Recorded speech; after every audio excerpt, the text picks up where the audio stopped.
Selamat pagi, kawan muda Indonesia. Kita ketemu lagi dalam kanal Politik Itu Indah, satu kanal yang membicarakan perihal politik itu indah dalam kehidupan sehari-hari. Kanal ini diinisiasi oleh Listra GP, Lembaga Strategi Gerak Pembangunan, yaitu lembaga yang bergerak dalam penguatan demokrasi bagi kesejahteraan bersama. Nah, pada episode hari ini kita akan membahas perihal mungkin kawan muda seringkali mendengar istilah gerakan masyarakat sipil misalnya, yang akhir-akhir ini kita sering dengar ada inisiasi-inisiasi dari banyak pihak dalam proses-proses peristiwa dalam kehidupan sehari-hari, sehingga banyak sekali istilah muncul, misalnya warga bantu warga, kemudian ada di COVID kemarin ada Joko Tonggo misalnya, kemudian di bencana kemarin itu muncul adalah bagaimana organisasi masyarakat sipil, gerakan masyarakat sipil, kawan-kawan masyarakat sipil itu bergerak eh, untuk ikut membantu dalam proses-proses kebencanaan. Nah, hari ini kita akan membicarakan sebenarnya macam kayak apa sih gerakan masyarakat sipil itu bersama tentu saja dengan Mas Warsito Alwen yang hari ini sedang ada di Dortmund. Halo Mas. Sehat. Halo, ya, sehat wajib. Ya. Iki sih musim dingin apa Seperti Iya, ini musim dingin nih, minus sih, -2. Minus 2. Gila. Ya, ya Mas, ini kan hari ini kan banyak tuh istilah. Jadi kawan muda itu mendengar istilah gerakan masyarakat sipil dalam proses-proses peristiwa yang terutama yang terakhir itu yang bencana Sumatera itu kan banyak inisiatif-inisiatif dari masyarakat banyak lah ya. Kemudian istilah itu muncul di di realitas ya di media sosial dan lain sebagainya. Nah, kayaknya penting nih kita ngobrolin soal soal gerakan masyarakat sipil ini. Nah, sebenarnya gerakan masyarakat sipil gimana sih Mas? Itu proses latar belakang sejarah dan lain sebagainya macam kayak apa menurut Mas Warsito dan Monggo Mas, kita mulai. Iya, ya, gerakan masyarakat sipil sebetulnya adalah gerakan yang diinisiasi oleh masyarakat. Jadi ini gerakan yang diinisiasi masyarakat. Jadi karena masyarakatnya banyak, macam-macam kepentingan, macam-macam kegiatan, maka kegiatan gerakan masyarakat sipil itu macam-macam, ide banyak-banyak. Dan itu semua legitim mengatasnamakan masyarakat sipil. Cuman ada perbedaan-perbedaan. Ada positioning. Jadi ada masyarakat sipil yang memang kritis terhadap negara. Ada masyarakat masyarakat sipil yang berpikir untuk mendapatkan kepentingannya sendiri, dipakai untuk kepentingan sendiri. Ada macam-macam lah ya. Tapi posisi kita dari Lestra GP dan teman-teman ini adalah gerakan masyarakat sipil itu yang berbasis demokrasi dan digunakan untuk menyelesaikan problem yang ada di dalam masyarakat, mempertahankan capaian-capaian baik yang ada di masyarakat, memajukan dan meningkatkan kualitas hidup masyarakat secara terus-menerus dan berkelanjutan. Ini posisi masyarakat sipil. Jadi masyarakat sipil boleh selama itu inisiatifnya dari masyarakat. Tapi tujuannya macam-macam. Gak apa-apa, mau itu namanya masyarakat. Cuman kan masyarakat sipil yang terkait itu ada di seluruh dunia itu. Jadi kalau lihat sejarahnya, gerakan masyarakat sipil itu diinisiasi oleh intelektual-intelektual yang kritis. Pada waktu itu tahun pasca Perang Dunia Kedua, pada waktu itu setelah monarki absolut itu runtuh dan kemudian berganti dengan mobilisasi pimpinan dari masyarakat, maka muncullah partai politik yang berbasis ideologi. Jadi itu awalnya. Jadi Karena waktu itu partai politik itu mewakili kepentingan konstituennya. Maka itu partai politik banyak jenisnya. Ada yang sosial demokrat, ada yang sosialis, ada yang komunis, ada yang liberal, ada yang nasionalis, dan lain sebagainya. Ada yang lokal, dan sebagainya. Dan itu legitim. Karena partai politik itu mewakili konstituennya. Jadi sebagian. Jadi bukan saya partai-partai politik inilah yang kemudian mengirimkan wakil-wakilnya untuk dipilih menjadi pimpinan negara, itu untuk mengelola negara. Nah, ini makanya peran partai politik penting dalam menentukan kebijakan dan arah pembangunan negara. Oleh karena itu, rame-ramelah orang membuat partai politik, rame-ramelah orang memperkuat partai politik. Dalam perkembangannya, ketika partai politik itu punya peran besar, kemudian pelan-pelan mulai berubah. Karena kekuasaan itu nyaman, maka petugas partai politik yang di kekuasaan itu mencoba menggunakan instrumen untuk mempertahankan kekuasaannya lama-lama. Karena nggak ada kontrol publik waktu itu, sehingga bisa dipakai untuk mempertahankan kekuasaan, dipakai untuk memenuhi kepentingan-kepentingan orang yang punya kekuasaan dan punya uang atau punya modal. Sehingga kepentingan masyarakat, problem-problem masyarakat tidak terakomodasi di situ. Mulailah di situ ada kritik dari intelektual, nggak bisa. Ternyata partai politik nggak cukup untuk menyelesaikan problem masyarakat. Nah, ditambah lagi dengan kemajuan teknologi informasi, teknologi komunikasi, dan transportasi. Itu yang membuat orang tahu bagaimana negara itu dikelola. Uangnya dari mana, dipakai untuk apa, kapan saja, dan bagaimana uangnya, orang nggak tahu. Jadi, masyarakat mulai tahu nggak bisa. Negara nggak bisa dikelola oleh partai politik. Nah, karena sejak zaman Yunani, bahkan yang terakhir di Republik Prancis itu, bahwa negara itu adalah dari rakyat, oleh rakyat, untuk rakyat. Ya. Maka saya bilang enggak, karena negara milik kita, maka kita harus aktif. Kira-kira begitu. Minimal waktu itu pada tahun 60-an, 70-an itu intelektual menyatakan enggak. Masyarakat harus terlibat aktif nih. Nggak boleh didominasi oleh pimpinan-pimpinan aja di luar negara. Karena itu bisa manipulatif. Apalagi kalau kekuasaan itu berjalan lama. Apalagi kalau itu dipilihnya tidak secara demokratis. Kira-kira itu sejarahnya. Jadi itu gerakan masyarakat sipil itu bagian dari koreksi bagaimana kekuasaan itu digunakan untuk kepentingan rakyat. Kira-kira gitu. Jadi artinya bahwa kemunculan gerakan masyarakat sipil ini memang disengaja untuk penyeimbang atau mengkantel dari proses yang dibangun dari negara yang termasuk di dalamnya adalah partai politik pada masa itu. Sebetulnya bukan disengaja, tapi ini gerakan muncul karena dari kebutuhan. Ya. Jadi waktu itu jadi kekuasaan pasca Perang Dunia Kedua itu jadi otoriter. Karena nggak ada yang mengkontrol, publik nggak mengkontrol. Jadi pemerintah itu, penguasa, pimpinan itu bisa melakukan apapun yang mereka suka. Walaupun sebelumnya raja, kemudian jadi pemimpin yang dipilih. Gitu. Tapi begitu dia ada posisi di kekuasaan, dia melakukan apa yang dia suka, apa yang teman-temannya dekat suka. Jadi karena kontrol publiknya kurang. Nah, oleh karena itu intelektual yang kritis pada waktu tidak di seluruh dunia berpikir keras, nggak bisa. Kalau begini kita jadi kekuasaan jadi manipulatif, seolah-olah untuk rakyat tapi untuk kepentingan elit saja, begitu kira-kira begitu.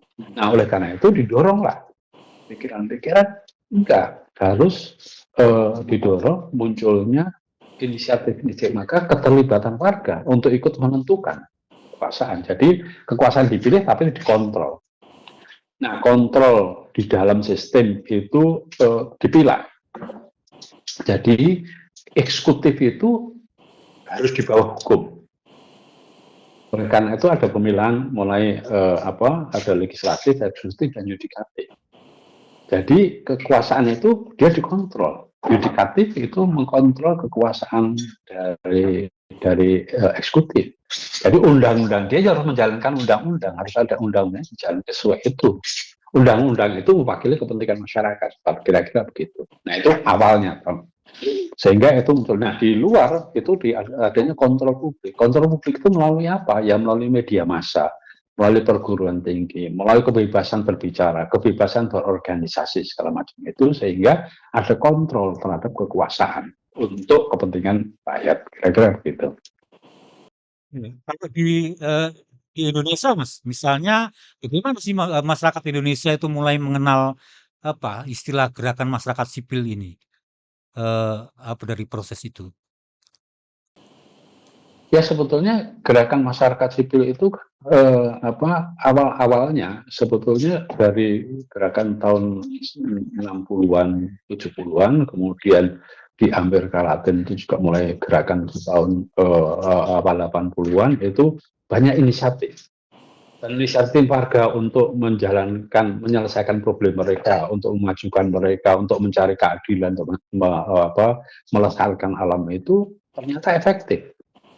Sehingga inisiatif-inisiatif warga itu tumbuh di mana-mana.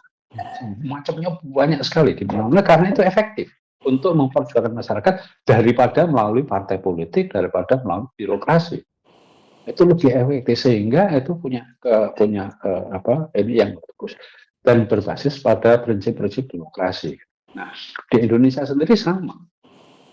Tahun 74 dan 78 gerakan mahasiswa itu ya akhirnya ya dibungkam, kalah.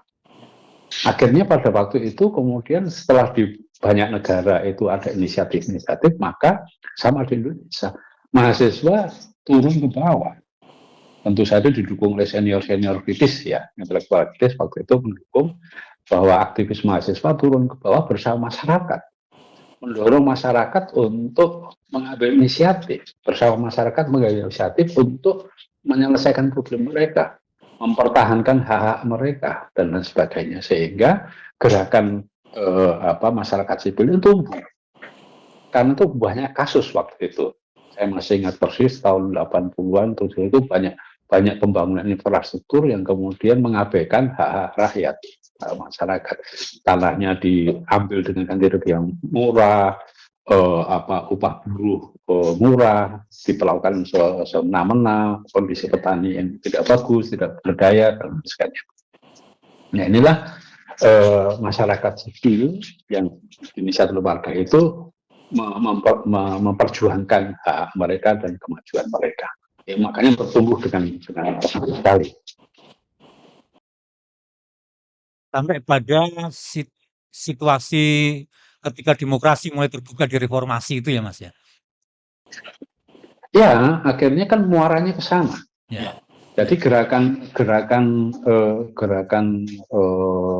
masyarakat sipil ini sebetulnya selaras dengan gerakan di Eropa. Jadi masyarakat Eropa yang berbasis demokrasi waktu itu mendukung gerakan masyarakat sipil ini. Jadi banyak lagi dukungan dari tidak hanya masyarakat di Eropa dan di Amerika, tapi juga dari pemerintahnya juga mendukung gerakan masyarakat sipil ini untuk demokratisasi. Nah makanya itu berkembang dengan cepat, berkembang dengan pesat sekali, bahkan ketika rejim otoriter waktu itu Indonesia ya dipimpin oleh Pak Harto, kemudian juga percaya dirinya kuat dan kemudian tidak sesuai dengan norma-norma demokrasi, maka ada tekanan juga dari internasional untuk membuka ruang bagi demokrasi di Indonesia. Makanya gerakan jadi besar. Jadi keinginan ada dorongan dari internasional. Ada waktu itu konflik internal di pendukung rejim otoriter waktu itu, ada yang pro di sana, pro di sini, dan kemudian gerakan massa yang banyak disponsori atau didukung fasilitasi oleh gerakan masyarakat sipil. Nah, jadi inilah bersatu yang kemudian mendorong ada pemerintahan otoriter tidak bisa berfungsi nggak bisa dipertahankan lagi, harus direformasi. Dan kejadian ini juga terjadi di banyak tempat, banyak negara. Yang awalnya kalau di Indonesia kan baru tahun 98. Kalau di Filipina mulai tahun 86 sudah. Jadi Filipina itu pertama kali ada people power yang gerakan massa itu menjatuhkan rejim otoriter pada waktu itu. Kemudian di Jerman juga terjadi pada tahun 89 yang kemudian rejim Jerman Timur waktu itu jatuh dan tembok Berlin runtuh gitu ya. Kemudian di Eropa Timur juga setelah perang dingin selesai, gerakan di Eropa Timur juga itu menurunkan rejim-rejim otoriter.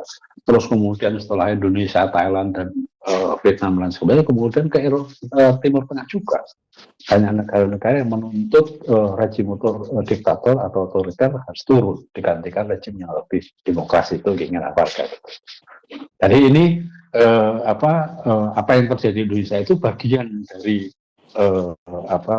proses perkembangan sivilisasi di dunia, kira-kira begitu. Jadi gerakan sipil juga bagian dari itu.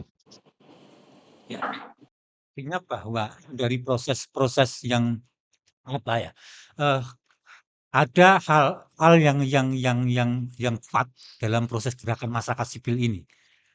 Jadi apa ya, Mas? Ya, kenapa mereka apa yang tadi diceritakan dunia di belahan dunia manapun bahwa gerakan masyarakat sipil ini tumbuh dan itu menjadi efektif dalam mencapai keinginan rakyat tadi. Ya karena gerakan masyarakat itu pertama mudah, sifatnya mudah, membuat organisasi masyarakat sipil itu gampang. Kita diskusi hari ini, besok bikin bisa. Ya. Terus kemudian yang diperjuangkan itu real, konkret. Kalau memperjuangkan itu, yang diperjuangkan itu problem-problem real masyarakat. Jadi bisa capaian-capaiannya itu sudah dirasakan, berhasil atau tidak, problem atau tidak. Yang kemudian banyak, dan karena banyak itu sifatnya sama, maka bisa saling dukung-mendukung, bersolidaritas. Jadi walaupun kecil-kecil sendiri-sendiri, tapi karena mempunyai benang merah yang sama atau punya komitmen yang sama, maka bisa jadi besar. Ya, jadi kekuatannya walaupun organisasinya kecil, umpamanya kalau organisasi lingkungan hidup di satu desa begitu, tapi begitu dia diganggu, organisasi lingkungan hidup di seluruh dunia itu ikut bergerak, bersolidaritas dengan cepatnya. Gitu. Nah itu yang membuat jadi efektif perjuangan masyarakat sipil untuk memperjuangkan hak masyarakat, keadilan sosial, untuk kelestarian lingkungan hidup, untuk HAM, untuk peningkatan kesejahteraan masyarakat. Makanya dia jadi powerful. Artinya bahwa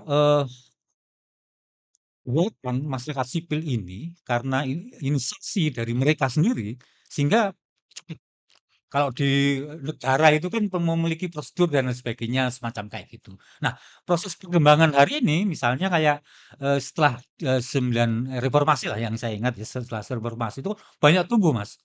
Kan banyak organisasi-organisasi yang bisa saja semacam memperjuangkan kepentingannya, tapi bisa macam-macam itu. Bentuknya macam-macam, bisa saja tidak hanya memperjuangkan kepentingan sendirinya. Nah, gimana perkembangan hari ini menurut Mas Warsito dalam konteks ini? Ya, memang ya begitulah konsekuensi dari perkembangan masyarakat sipil, karena itu besar sekali dan macam-macam jumlahnya, sehingga kepentingan macam-macam. Jadi posisinya berbeda-beda. Ada yang memang masyarakat sipil yang anti pemerintah, ada juga, dan itu legitim. Itu masyarakat sipil juga, gerakan masyarakat sipil juga. Ada gerakan masyarakat sipil untuk memperjuangkan kepentingan dirinya sendiri atau kelompok kecilnya, kecil banget. Ya legitim juga, nggak apa-apa, itu bagian dari cuman esensi dari gerakan masyarakat sipil sebetulnya adalah koreksi atau perbaikan dari sistem hubungan antara rakyat dan negara yang lebih baik, yang menempatkan rakyat sebagai subjek, yang menempatkan rakyat menjadi aktor yang aktif dalam ikut menentukan kebijakan dan arah pembangunan. Gitu loh. Untuk apa? Untuk menyelesaikan problem mereka, untuk mempertahankan capaian yang bagus, untuk memajukan dan meningkatkan kualitas hidup secara terus-menerus dan berkelanjutan. Itulah seperti prinsip politik itu indah. Jadi ini esensi dari gerakan masyarakat sipil sesungguhnya, bahwa kemudian ada efek macam-macam itu is okay. Bahwa itu juga gerakan masyarakat sipil juga. Gitu. Tetapi jadi kalau diurutkan dulu ketika monarki absolut itu raja yang memberikan kesejahteraan kepada rakyatnya. Kalau rajanya bagus ya baguslah, makmur lah kira-kira begitu. Tapi kalau rajanya jelek ya cilaka gitu, kira-kira begitu. Pada perkembangan kemudian raja nggak bisa sendiri, maka dibantu oleh birokrasi, oleh pembantu-pembantu raja kira-kira begitu untuk mengerti yang ngurusi masalah pertanian, mengusir masalah macam-macam gitu sehingga bisa dibantu lah kira-kira itu. Jadi ada bantuan. Jadi tidak lagi absolut tapi juga ada struktur yang mantul. Dalam perkembangannya kemudian seperti saya cerita di depan ada kemudian partai politik nggak cukup ini ketika absolut monarki nggak bisa, nggak bisa. Ini kekuasaan nggak boleh turun-temurun, ya harus dipilih dari rakyat. Gitu. Nah, siapa yang dipilih? Maka harus ada perwakilan. Perwakilan itu dikelola melalui partai politik. Maka partai politik lah gitu. Jadi gitu. Nah, itu penting waktu itu partai politik maju banget karena mampu memperjuangkan kepentingan rakyat yang sebelumnya nggak bisa. Di zaman monarki nggak bisa, nggak ada kepentingan rakyat yang tersalurkan. Tapi partai politik mampu menyalurkan keinginan masyarakat karena partainya bisa partai kecil-kecil juga mampu menyalurkan banyak kepentingan masyarakat ke partai politik. Tapi dalam perkembangannya ternyata juga partai politik juga tidak efektif lagi, masih bisa, tapi tidak efektif lagi. Oleh karena itu masyarakat mencari saluran yang lebih mudah, yang lebih efektif. Maka salurannya adalah melalui masyarakat sipil, lebih gampang. Kalau umpamanya petani ada problem, umpamanya kekurangan pupuk. Kalau berbicara ke pemerintah, ya lamanya minta ampun. Wah, prosedurnya macam-macam. Kalau dilaporkan ke partai politik, juga lama. Dilaporkan ke perguruan tinggi, lama. Dilaporkan ke media, cepat. Tapi ya selesai diberitakan begitu. Nah, tapi kalau bersama masyarakat sipil bisa memperjuangkan, bisa mengadvokasi ke pemerintah, bisa lobby ke pihak-pihak perusahaan, bisa melakukan demonstrasi, bisa melakukan macam-macam gitu. Jadi ini saluran masyarakat sipil untuk dalam waktu 10-20 tahun terakhir ini lebih mudah. Jadi masyarakat punya alternatif, tidak hanya menyalurkan lewat pemerintah atau wakil-wakilnya di pemerintahan atau tidak menyalurkan partai politik, tapi punya saluran lain. Masyarakat sipil yang juga efektif juga atau media massa atau sekarang sosial media. Jadi ini alternatif. Tapi bukan berarti partai politik gak penting, pemerintahan penting banget. Cuma nggak cukup. Jadi gerakan masyarakat sipil itu menutupi kekurangan-kekurangan atau celah-celah yang ada di dalam pemerintahan maupun partai politik dalam memperjuangkan hak masyarakat tadi, dalam menyelesaikan problem masyarakat dan memajukan masyarakat tadi. Kayak gitu. Jadi itu pentingnya. Dan lagi yang paling penting juga masyarakat sipil itu fleksibel. Ya, mau sekarang dibentuk, besok bubar, besok mau dibentuk ini, besok bubar, nggak apa-apa. Tapi sekali lagi, tolong dibedakan bahwa ini gerakan yang urut sebagai perkembangan peradaban politik masyarakat gitu. Di efek-efek yang lain bahwa itu pendidikan itu efek saja sebetulnya penting. Tapi yang pokok ini, jadi rakyat dalam menerapkan bahwa negara itu milik rakyat dengan adanya gerakan masyarakat itu lebih representasi lebih gede. Gitu. Luar biasa, Mas. Jadi, nah, Mas, ini mungkin ini yang jadi apa? Semacam kesimpulan ya, biar mudah ini kawan muda ini memaknai bagaimana sih semestinya dalam konteks gerakan masyarakat sipil yang sesuai dengan politik itu indah, Mas. Jadi kan selama ini kan seringkali nih masih masih kemudian gerakan itu misalnya banyak juga yang anti terhadap apa misalnya begitu.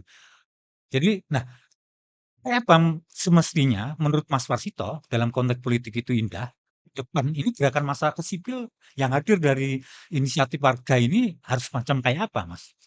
Bagusnya. Ya, saya pikir memang kembali lagi ya, gerakan masyarakat itu bisa macam-macam, tapi yang pokok dari untuk perbaikan kualitas hidup masyarakat atau apa perbaikan kualitas politik ya, itu bahwa berbasis pada negara itu berasal dari rakyat untuk rakyat, oleh rakyat untuk rakyat, kemudian berbasis pada demokrasi dan pada penegakan HAM, maka gerakan sipil itu agak berbeda. Dia memang tugas utamanya menyelesaikan problem masyarakat.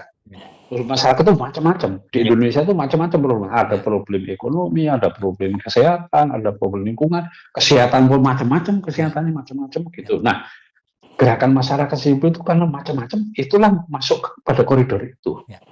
Jadi membantu menyelesaikan problem masyarakat.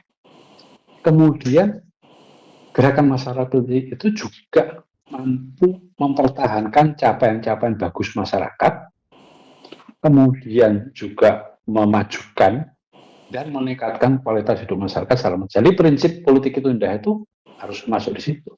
Nah, itulah baru gerakan masyarakat sipil berbasis demokrasi dan politik itu indah. Gitu. Bedanya di situ. Sehingga positioningnya kita tidak anti tapi pro. Jadi kepada siapapun bisa bekerja sama. Ya. Jadi masyarakat sipil itu untuk menyelesaikan problem, untuk menerapkan basis politik itu indah, bisa bekerja dengan siapapun. Umpamanya untuk masalah lingkungan hidup, bisa bekerja di Kementerian Lingkungan Hidup, bisa bekerja dengan Dinas Lingkungan Hidup, bekerja dengan perusahaan yang terkait dengan perusahaan hidup, dengan siapapun yang sesuai dengan kesepakatannya. Untuk pendidikan, untuk kesehatan, atau untuk politik, untuk semua bisa. Jadi bekerja sama dengan pemerintah, bisa dengan untuk keamanan, bisa kerja dengan tentara atau polisi, untuk Pak Sosial bisa kerjasama dengan Kementerian Sosial untuk kerjasama dengan perusahaan dan sebagainya. Jadi prinsipnya menyelesaikan problem. Gitu. Jadi gerakan itu berbasis itu. Nah itu yang menurut saya harus kita perjuangkan. Karena kemudian kalau masyarakat sipil hanya sekedar dipakai untuk kepentingan kelompok kecil, ya kita lupain aja. Boleh-boleh saja, itu nggak salah. Tapi posisi kita tidak. Posisi kita gerakan masyarakat sipil itu, sehingga memberikan peluang kepada masyarakat untuk maju dan untuk menerapkan bahwa negara itu berasal dari rakyat, dikelola oleh rakyat dan diperuntukkan bagi kepentingan rakyat. Jadi membuka ruang itu. Jadi lebih maju lagi. Sebelumnya sudah maju, tapi sekarang dengan adanya gerakan masyarakat sipil, posisi bahwa negara berasal dari rakyat lebih kuat. Sekarang kita lihat banyak buktinya, ya, bahwa tekanan publik, bahkan masyarakat sipil itu bisa merubah policy, bisa merubah policy siapapun, gitu. Sosial media dengan gerakan-gerakan lingkungan, gerakan ekonomi, rakyat, gerakan macam-macam itu bisa merubah policy di tingkat lokal maupun tingkat nasional, bahkan tingkat global. Kita tahu ada selalu konferensi perubahan iklim, mesti ada yang alternatifnya dari masyarakat sipil menampilkan, ada konferensi hak asasi manusia, ya pasti ada alternatifnya. Jadi dan mereka punya pengaruh. Jadi ini penting sekali gerakan masyarakat sipil yang memang berbasis pada demokrasi, dan itu dalam waktu ke depan ini. Jadi menurut saya harus diperkuat. Karena peran pemerintah dan partai politik tidak cukup lagi untuk menampung seluruh problem yang dihadapi masyarakat. Pertama, duitnya terbatas, personalnya terbatas. Jadi dan juga pengetahuan juga terbatas, skillnya juga, instrumennya terbatas. Jadi nggak bisa. Nah, masyarakat sipil yang banyak yang macam-macam ragamnya itu bisa menutup kekurangan-kekurangan ini. Jadi tidak bisa kemudian partai politik dihilangin aja, masyarakat sipil aja, atau pemerintah, nggak bisa. Karena ini bagian dari penting. Nah, jadi perkuat, sehingga cara melihatnya pemerintah juga begitu. Masyarakat sipil ini jadi partner yang penting untuk tadi menyelesaikan problem, mempertahankan capaian, memajukan dan menaikkan terus. Jadi paling penting. Tanpa ada masyarakat sipil, bayangkan aja. Maju kita nggak maju. Jadi kedepannya menurut saya ini bagian dari perkembangan peradaban manusia, bahwa gerakan masyarakat sipil itu penting positioningnya. Di samping yang sudah ada lama, itu yaitu pemerintahan, yang sudah ada lama partai politik, perguruan tinggi, media massa, dan sekarang 20-30 tahun terakhir ini gerakan masyarakat sipil itu penting. Sehingga juga supaya kita bisa maju, maka kita harus bersama-sama. Juga pemerintah juga tidak hanya harus memikirkan juga kemajuan dari gerakan masyarakat sipil ini, karena akan membantu pemerintah juga, dan kemudian membuat semua pihak jadi lebih nyaman. Karena tadi seperti Hadi bilang, nggak bisa sendirian pemerintah menyelesaikan problem. Didukung dengan partai politik juga belum bisa, dengan media. Jadi gerakan masyarakat sipil itu menutup kelemahan yang selama ini ada. Mungkin kedepannya ada gerakan apa lagi, tapi sekarang ini penting sekali gerakan masyarakat sipil. Sehingga bahwa negara itu milik rakyat, dikelola oleh rakyat untuk rakyat, itu juga semakin lama semakin mendekati. Pasti masih perlu waktu, tapi sudah mendekati. Jadi dengan begini, negara rakyat itu, keterlibatan aktif rakyat itu ada tempat dalam sistem tata kelola pemerintahan. Selama ini nggak ada tempat, itu seolah-olah oposisi.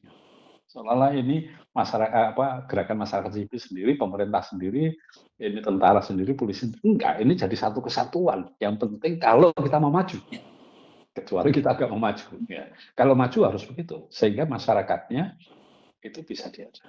Jadi peran masyarakat sipil itu tidak mengcounter kehadiran pemerintah atau partai, tapi justru melengkapi peran dalam rangka tadi. Dalam rangka adalah menyelesaikan problem rakyat. Dalam rangka gitu. Tapi yang paling penting adalah dalam rangka berpihak kepada yang lemah dan tidak berdaya. Karena kekuatan masyarakat sipil adalah berpihak kepada yang lemah dan tidak berdaya. Sementara sekarang institusi-institusi besar itu lebih banyak berpihak kepada yang kuat. Ya, tapi tidak pada. Makanya itu penting peran masyarakat sipil yang lemah-lemah dari berdaya ini, dan problem masyarakat ikut menyelesaikan dan punyanya perannya penting sekali. Sehingga tadi kita harus berpikir ulang bagaimana membangun sistem tata kelola pemerintahan yang melibatkan semua pihak. Jadi juga termasuk swasta. Ya, peran swasta dilibatkan. Yang kemarin dimusuhi bahwa swasta itu cari untung saja, tapi sekarang nggak bisa. Dalam konteks hari ini, ternyata swasta itu punya peran memajukan masyarakat. Dia karena keuntungannya dia mendorong untuk maju. Ya, gitu. Jadi dia punya peran penting juga. Jadi kita harus membangun sistem tata kelola pemerintahan yang melibatkan seluruh komponen bangsa agar tadi bisa menyelesaikan problem masyarakat, kemudian mempertahankan capaian yang bagus yang sudah ada, memajukan dan meningkatkan kualitas masyarakat, dan sehingga orang-orang yang lemah dan tidak berjaya semakin hari semakin tidak ada. Kesejahteraan bisa dicapai bersama, keadilan sosial, dan kemudian kelestarian hidup juga bisa terjaga. Oke Mas, terima kasih Mas, luar biasa diskusi kita hari ini. Semoga sehat Mas, nanti sampai di Indonesia lagi. Kawan muda ini Mas Warsito lagi pulang ke Dortmund, nanti mungkin setengah bulan lagi lah nanti balik lagi ke Indonesia. Terima kasih Mas. Kawan muda, tadi sudah kita bahas perihal gerakan masyarakat sipil, bagaimana proses latar belakangnya, kesejahterwaannya, macam-macam dan lain sebagainya. Dan betapa efektifnya ternyata gerakan masyarakat sipil itu dalam mewarnai proses peradaban dunia dari proses-proses yang berjalan itu. Nah, tadi apa yang disampaikan oleh Mas Warsito bahwa ruangnya harus lebih kuat dalam rangka basisnya adalah menyelesaikan persoalan yang ada, men, apa, tidak menghilangkan capaian yang sudah ada, kemudian meningkatkan, memajukan kualitas hidup masyarakat yang terus-menerus dan berkelanjutan. Basisnya adalah itu. Dan dalam rangka itu, maka bisa bekerja sama dengan segala lini, segala hal sebagai satu kekuatan bersama. Tetap stay tune dalam kanal Politik Itu Indah. Terima kasih untuk hari ini. Selamat pagi.